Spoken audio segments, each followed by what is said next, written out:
This 1960 Lotus Elite is an excellent original car to restore. It comes complete, but it's missing its distributor, starter, and its alternator. Other than that, it's pretty much all there. An original car, extremely desirable and sought after. It's also a pretty rare find to find one that's hasn't been restored, and it's a good project.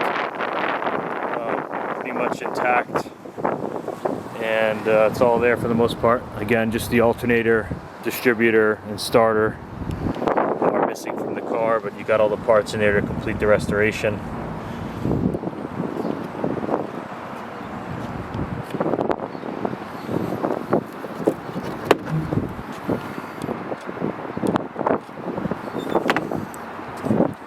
Got the motor in there.